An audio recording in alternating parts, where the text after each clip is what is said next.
Don in London, hello. May 4th, 2009. My video is all about recovery from addiction. Recovery from addiction to either substance or behaviour. My substance, alcohol, over the years. My behaviour, trying to be perfect and never so. But if I could have been perfect, I would have tried as hard as I could. Strive to be perfect, rather than strive to be happy. Because I thought the two things were the same. And actually they're not. I think somewhere in the middle is an even balance between being okay with what we do and being happy with what we do. And it's very important to try and find that honesty in ourselves. And as we find our honesty, share it as best we can. So we include people and they know where we are and what we're doing and how we are feeling. So the last few days has been a bit hard because my feelings have been all over the place. And I guess that's also partly because I've been ill, but also wondering if I'm being true to myself and true to other people. So sometimes things niggle away, and as somebody else said to me once, secrets keep us sick. And in fellowship, the fellowship of AA, Alcoholics Anonymous, we are striving to be open, honest and willing to make life work.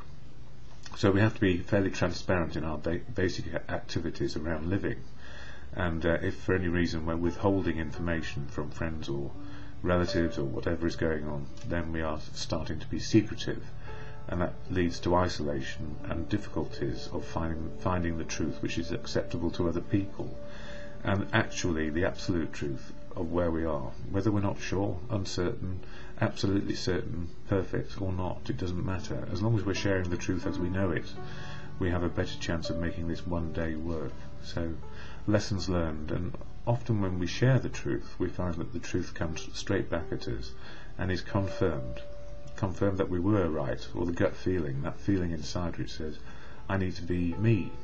And that's what it's all about in fellowship, learning who we are on a daily basis, and then incrementally moving along very gently as we can, or sometimes with a great surge of understanding.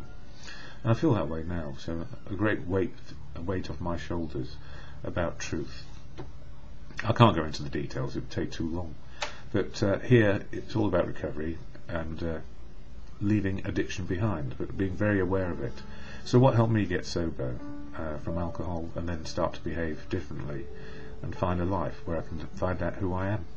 Well, medical help, family help, community help, and above all, the sustaining factor has always been Alcoholics Anonymous. So Alcoholics Anonymous sustains my sobriety, or I cooperate with it, or I'm part of it. And there are 600 meetings here in London, and for each one there is a preamble shared, and it goes like this. Get it right on this piece of paper. AA. Alcohol. I don't speak for AA, by the way. I only speak about my experience, strength and hope of recovery. I cannot speak for AA. It's full of unique, authentic people who are very capable of speaking on their own behalf. And I welcome that, because we're all about trying to find honesty, openness and willingness.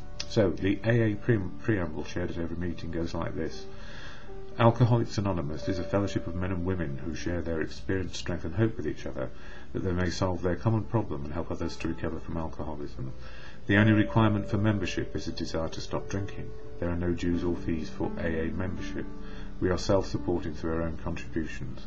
AA is not allied with any sect, denomination, politics, organisation or institution, does not wish to engage in any controversy, neither endorses nor opposes any causes. Our primary purpose is to stay sober and help other alcoholics to achieve sobriety. And that final sentence where it says, our primary purpose is to stay sober and help other alcoholics to achieve sobriety, I guess there are two reasons why I do these videos. One, it's beneficial for me to keep me in the moment, and also share a message of experience, strength and hope about what it's like to be in recovery, never having to wonder about taking a drink or not, by simply making sure I sustain my spiritual, emotional and physical condition as being as best it can be. So whilst I have type 1 diabetes, which is a gift given me in recovery 2 years in, with a perfect health record for those 2 years, having a tooth out, getting an infection, getting a virus, so I'm led to believe. But there you go, from a virus to type 1 diabetes, something which would normally happen to a person in their youth if they were going to get it. So it wasn't lifestyle, it was, well, it was having a tooth out or a minor operation. So these things happen. And clinical depression, now I know I've got it, and it's being diagnosed properly, and it's managed professionally with medical help. So my life is much better for being included, being open, being honest. And that's appropriate, really, because there are 12 months in the year and 12 steps of action for anybody in the fellowship of AA, action steps to make life, experience life in a more comfortable way than trying to work out what am I frightened of.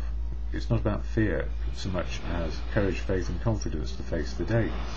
So I use this book, Daily Reflections, to share one page on a daily basis, and each month in this one is about one of the steps, and it's step 5, which reads, admitting to God, to ourselves and to another human being the exact nature of our wrongs.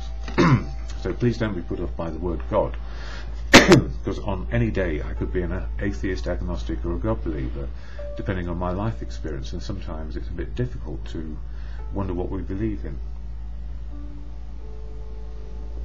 So, step 5. Sorry, I needed a drink, I've got a tickly throat. It says here, 12 steps to deflate ego. Step 5 is difficult but necessary to sobriety and peace of mind. Confession is an ancient discipline. Without fearless admission of defects, few could stay sober. What do we receive from step 5? Beginning of true kinship with man and God. Lose sense of isolation, receive forgiveness and give it. Learn humility, gain honesty and realism about ourselves. Necessity for complete honesty, danger of rationalisation, how to choose a person in whom we confide. Results are tranquility and consciousness of God, openness with God and man prepares us, and God and man, and prepares us for the following 7 steps. I'm nearly free of my cold. So step 5, all about honesty, and thank goodness I'm learning how to be honest on a daily basis. Yes. And in this one, the Daily Reflections, it says here, entirely honest. Excuse me. We must be entirely honest with somebody if we expect to live long or happily in this world, and that comes from the AA Big Book, page 73. I don't know which version. Honesty, like all virtues, is to be shared. It began after I shared my whole life story with someone in order to find my place in the fellowship. Later I shared my life in order to help the newcomer find his place with us. This sharing helps me to learn honesty in all my dealings and to know that God's plan for me comes through honest openness and willingness. This cold's gone on for 3 weeks. I hope it's not the swine flu, but I don't think it is. I'd be dead by now. I'm one of those people at risk because my immune system is compromised. But it does take a cold a long time to work its way through sometimes. Anyway, honesty. We get the opportunity to be honest, or we get the opportunity to say, I deny the truth of now, because it's uncomfortable or I don't like it. And what I'm learning always is truth is better, at least as it keeps us on a path which might be difficult, but it's easier in the long run. And as Bill sees it, this one says here, Atmosphere of Grace, page 93.